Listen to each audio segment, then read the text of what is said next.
इस बार कोई बड़ी लोक लुभावन घोषणा तो नहीं हुई, लेकिन आत्मनिर्भर भारत और विकसित भारत की झलक साफ दिखी। रक्षा बजट में भारी बढ़ोतरी से लेकर मिडिल क्लास के लिए टैक्स डेडलाइन में राहत तक।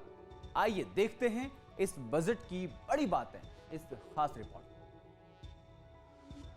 में। वित्त मंत्री श्रीमती निर्मला सीतारमण जी। संसद के पटल पर जब वित्त मंत्री निर्मला सीतारमण ने अपनी स्पीच शुरू की तो नजरें मिडिल क्लास और युवाओं पर थी। हालांकि टैक्स स्लैब में कोई बदलाव नहीं हुआ, लेकिन टैक्स पेयर्स को एक बड़ी राहत वक्त के रूप में मिली है। इनकम टैक्स स्लैब वही रहेंगे। रिवाइज्ड रिटर्न अब 31 दिसंबर की जगह 31 मार्च तक फाइनल कर सकेंगे। The simplified income tax rules and forms will be notified shortly, giving adequate time to taxpayers to acquaint themselves with its requirements. The forms have been redesigned such that ordinary citizens can comply without difficulty. Motor accident claim की रकम को income tax से छूट मिलेगी। New income tax act 1 अप्रैल 2026 से लागू होगा। Simplified form redesign किए जाएंगे। ओवरसीज टूर प्रोग्राम पर 5% की जगह 2% टैक्स लगेगा। एजुकेशन मेडिकल पर्पस पर 5 की जगह 2% टैक्स किया गया है। एम्पलीफाइज हायरिंग सर्विस पर 1 से 2% टैक्स होगा। Ease of living.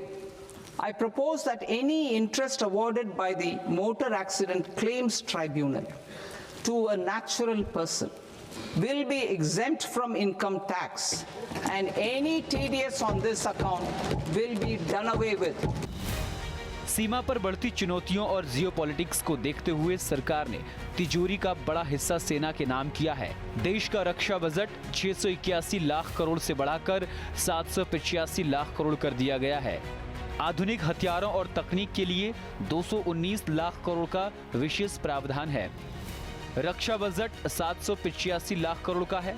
आधुनिकीकरण के लिए 219 लाख करोड़ रुपए का निवेश किया जाएगा। सेहत के मोर्चे पर सरकार ने आयुष और आधुनिक इलाज का संगम पेश किया है। अब देश में 3 नए आयुर्वेद एम्स खोले जाएंगे। वहीं कैंसर और दुर्लभ बीमारियों से जूझ रहे मरीजों के लिए ये बजट बड़ी राहत लाया है। कैंसर की 17 दवाएं सस्ती होंगी। आयात शुल्क खत्म होगा।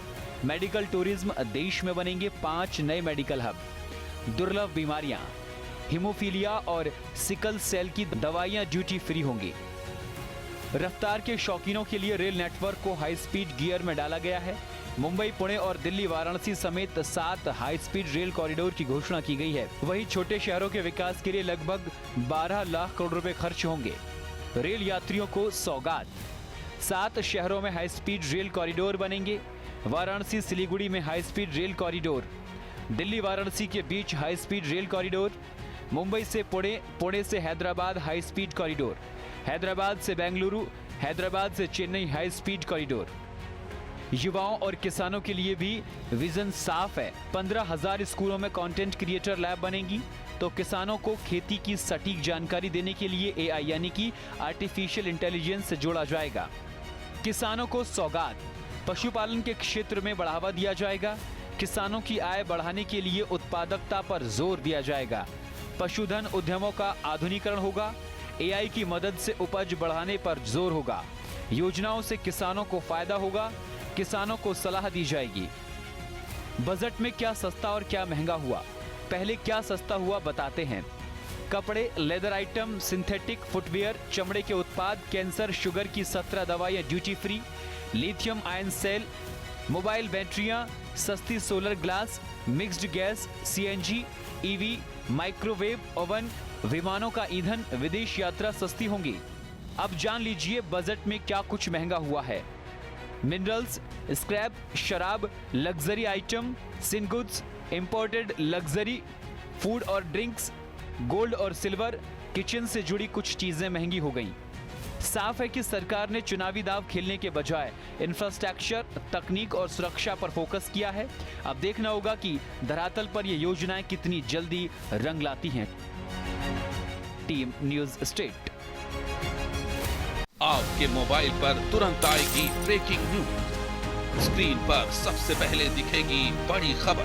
देश दुनिया की हर खबर एक जगह। अब आपके मोबाइल पर तुरंत फटाफट इंस्टॉल कीजिए न्यूज नेशन ऐप और रखिए खुद को अपडेट।